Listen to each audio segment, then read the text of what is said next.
Hello বন্ধুরা, welcome back to my channel. আশা করছি তোমরা সবাই খুব ভালো আছো। আমিও মোটামুটি ভালো আছি। তো সবাইকে জানাই নতুন একটা ভিডিওর সাথে অনেক অনেক স্বাগত। তোমরা সবাই জানো যে এখন প্রচণ্ড পরিমাণে গরম পড়েছে, আর এই গরমে কিন্তু একদমই ভিডিও বানাতে ইচ্ছে করছে না। আর যাই হোক, তো যেহেতু কদিন বন্ধ থাকবে, তো সেই জন্য ভাবলাম যে আজকেরও একটা ভিডিও আপলোড করি। তো প্রথমে ভেবেছিলাম যে সিজনিং চ্যালেঞ্জ করবো, তো তারপরে ভাবলাম যে এখন সিজনিং চ্যালেঞ্জ করা যাবে না, কারণ অনেক রকম সমস্যা আছে। তো সেই জন্য আমি আবার ভাবলাম যে আজকের স্পিড চ্যালেঞ্জ করি। আর স্পিড চ্যালেঞ্জ করতে আমি কিন্তু পরে কিন্তু আবার সিজনিং চ্যালেঞ্জ করেছিলাম। তো তোমরা পুরো ভিডিওটা দেখো, দুটো কিন্তু একসাথেই করেছি। আর আর বিকেলবেলা করে প্রতিদিন আমরা ছাদে আসি, কিন্তু ছাদে প্রচণ্ড পরিমাণে গরম, একটু রোদ একটু হাওয়া নেই, কিছু নেই আজকে।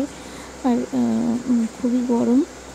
তো বিকেলবেলা ছাদে বসে বসে আমি এই ভিডিওগুলোই করি। এগুলো তো ঘরে করা যায় না, তো সেই জন্য সিজনিং চ্যালেঞ্জটা তাও ঘরে করা যায়, কিন্তু এটা তো আর ঘরে করা যায় না। তো সেই জন্য ভাবলাম যে এটা আমি ছাদেই করে নিই। আর যারা আমার চ্যানেলে নতুন আছে তারা প্লিজ চ্যানেলটা সাবস্ক্রাইব করে দেবে, আর পাশে থাকা বেল বাটনটি অল করে দেবে, যাতে আমার সমস্ত ভিডিও তোমরা দেখতে পাও। আর যেহেতু কালকে সানডে, আমি বলেছিলাম যে ঘেঘুর চ্যালেঞ্জের ভিডিওটা করব। তো দেখা যাক, কালকে সানডে আছে। আর যদি পারি অবশ্যই আমি ঘেঘুর চ্যালেঞ্জের ভিডিওটা আমি কাল না হোক, আমি পরশু দিন অবশ্যই আমি করবো। তো চলো, তোমরা পুরো ভিডিওটা দেখতে থাকো আর সঙ্গে থাকো। আর এরপরে কিন্তু আমি কিন্তু সিজনিংটা করেছিলাম। তোমরা চাইলে পুরো ভিডিওটা যখন দেখবে তখন বুঝতে পারবে। আর আমি কিন্তু ভিডিওটা আজকে একটু বড় হয়ে গেছে, সেই জন্য আমি কিন্তু ভিডিওটা পুরোটা শেষ করিনি, একদম একেবারে শেষ করে দিয়েছি। পুরো ভিডিওটা আর কন্টিনিউ করতে পারিনি, কারণ ভিডিওটা অনেকটা বড় হয়ে যাচ্ছিলো।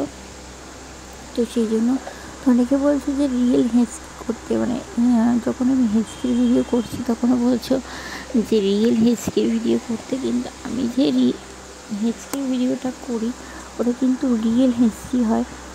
তো সেই জন্য ওটা রিয়েল হেঁচকি আমি করি। আর হেঁচকি কিন্তু যখন তখন ওঠে, তো ওটা আমি যেটা করেছি ওগুলো কিন্তু রিয়েল হেঁচকি। তো যাই হোক, তোমরা পুরো ভিডিওটা দেখো। এটুকুনি বলবো যে কেউ কেটে কেটে দেখো না, যদি না ভালো না লাগে পুরোটা দেখার দরকার নেই, অল্প দেখো, কিন্তু কেউ কেটে কেটে ভিডিও দেখো না। তো চলো, টাটা বাই বাই, সবাই খুব ভালো থেকো আর সুস্থ থেকো, এটুকুনি বলবো। আর এখানে কিন্তু আমার মেয়ে কিন্তু খুব বদমাইশি করছিল, তাই ওকে একটু বকছিলাম আর ওর দিকে দেখছিলাম। তো চলো, তোমরা পুরো ভিডিওটা দেখতে থাকো।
আবার সেই নোংরা হাত দেয়। নোংরা হাত কেন দিচ্ছিস?